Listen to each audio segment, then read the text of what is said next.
Himachal Pradesh school शिक्षा board के अध्यक्ष डॉक्टर राजेश शर्मा ने शनिवार को राजकीय वरिष्ठ माध्यमिक विद्यालय भरमौर का औचक निरीक्षण किया। इस दौरान उन्होंने विद्यार्थियों से संवाद कर उनकी शैक्षणिक गतिविधियों की जानकारी ली और जनजातीय क्षेत्र के छात्रों की प्रतिभा की सराहना की। निरीक्षण के दौरान डॉक्टर राजेश शर्मा ने छात्रों से रूबरू होते हुए कहा कि जनजातीय क्षेत्रों के बच्चों में प्रतिभा और क्षमता की कोई कमी नहीं है। उन्होंने कहा कि सीमित संसाधनों और कई सुविधाओं के अभाव के बावजूद यहाँ के विद्यार्थियों ने शिक्षा, खेल और अन्य क्षेत्रों में अपनी पहचान बनाकर प्रदेश का नाम रोशन किया है। इस अवसर पर स्कूल लेक्चरर एसोसिएशन भरमौर के अध्यक्ष कृष्ण पखरेटिया ने शिक्षकों की विभिन्न समस्याओं को बोर्ड अध्यक्ष के समक्ष रखा। उन्होंने मांग की कि शिक्षकों को गैर शैक्षणिक कार्यों में लगाई जाने वाली ड्यूटी से यथासंभव राहत दी जाए तथा बोर्ड परीक्षा, टेट परीक्षा और चुनाव ड्यूटी के मानदेय का समय पर भुगतान सुनिश्चित किया जाए।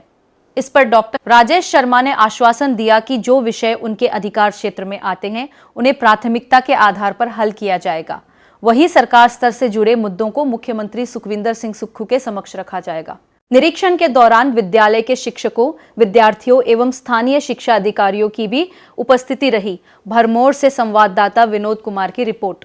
विजिट कर रहा है, किस तरह की एजुकेशन आपने स्कूल में आकर देखी है और किस तरह की पोटेंशियल जो है वो यहाँ के बच्चों में है या किस तरह की चुनौती लग रही है?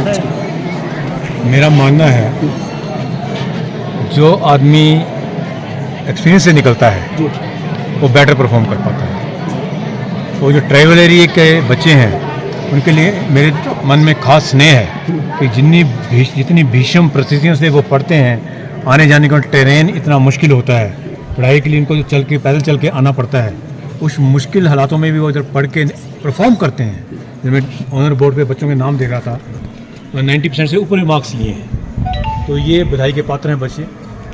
ये उतने भाग्यशाली नहीं है जितने प्लेन इलाके के बच्चे हैं कि उनको बसेस की सर्विस अवेलेबल है, पैदल चल के नहीं जाना पड़ता है। तो आज मैं शुरुआत जो है मैं एक बोर्ड में बोला है कि पूरे हिमाचल के स्कूल, या गवर्नमेंट स्कूल्स हैं या प्राइवेट स्कूल्स हैं, उसमें बोर्ड अध्यक्ष के नाते मैं विजिट करूंगा। और बोर्ड के जो अंडर आता है वो आता है सिलेबस सेटिंग, इस सिलेबस में क्या पढ़ाया जाएगा, और एग्ज़ाम कंडक्शन, उसका एवेल्यूशन, रीवैल्यूएशन।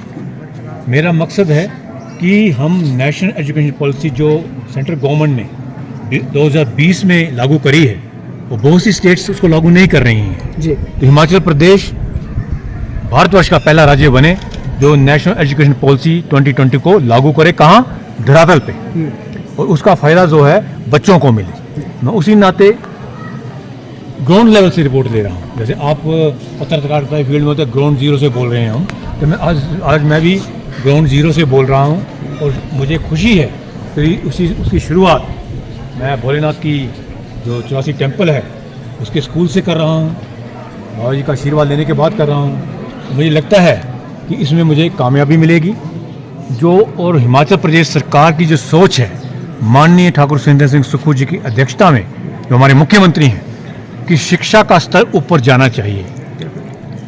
क्योंकि आपको विदित है कि 2021 में जब नेशनल सर्वे आया था तो हिमाचल प्रदेश का जो बोर्ड का जो एजुकेशन स्तर था पूरे भारतवर्ष में हम 21वें स्थान पे थे। और इस बार जो आया 2 साल पहले कांग्रेस की सरकार बनने के बाद, इस बार हम 5वें स्थान पे हैं।